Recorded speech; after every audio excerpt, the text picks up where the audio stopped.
We had another wall with a small servery that looked out to the dining room. And then in the distance, you'll see a small sitting area facing the water, and that was a separate room again. So as part of our brief, it was to open all this up, keep the kitchen where the kitchen traditionally had been. We didn't even move the kitchen sink location, and really open up this space for, the clients to be able to enjoy their cooking, enjoy their guests, and enjoy the view at the same time. The material palette for the kitchen is really beautiful. It's very, very modern and elegant, but it doesn't detract from the view. This house is all about the view, and that is why the kitchen materials it's subtle and it's beautiful, and I think it works really, really well in the overall scheme of this house. And hopefully it's an ageless sort of addition to the house.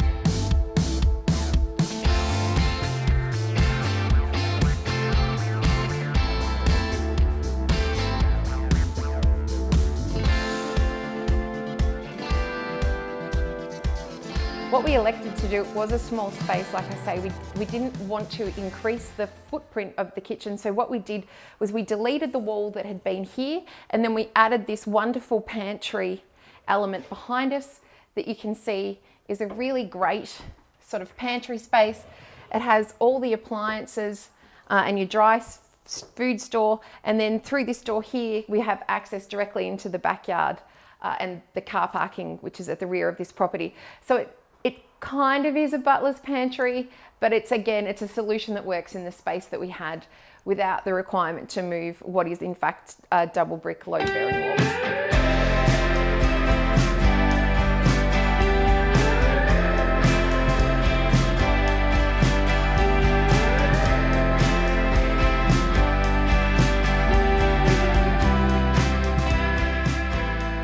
So we find ourselves in the sitting room. It was one of the biggest features that we changed on this property from the street, was actually the space that we find ourselves in. In the original 1940s design, this had been a balcony. At some point during the life of this house, I'm going to guess in the 60s, these windows were added, but it had maintained that flat porch roof that we see at the entryway in this property.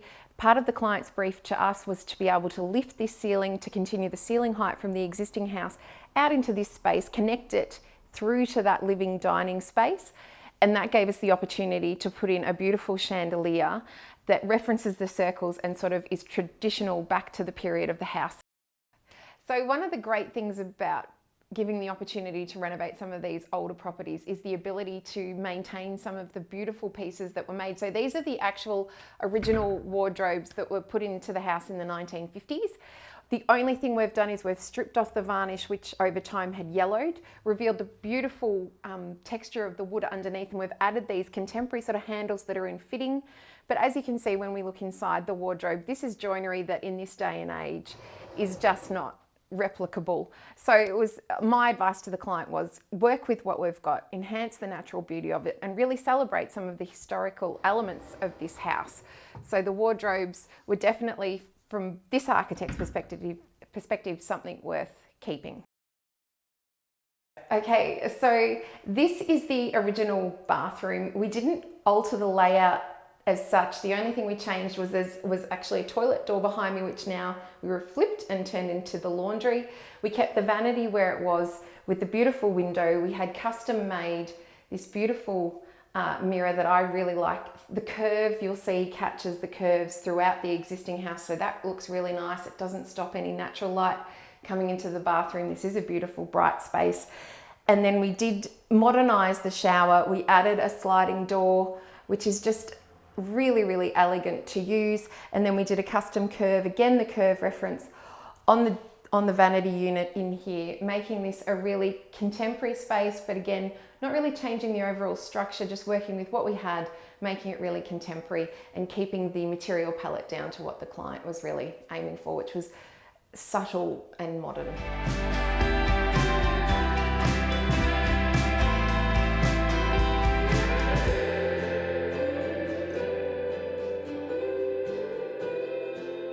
This is the little odd room that when the clients purchased the property and initially spoke to me, they're like, we don't know what to do with this space. Is this the yoga retreat? I walked in and I saw the opportunity for a curved shower. And so I knew that it had to be the bathroom. The other advantageous thing is directly above us is the external porch. So God forbid that ever leaks water, you're leaking into a wet room below. So there was a positive in that regard.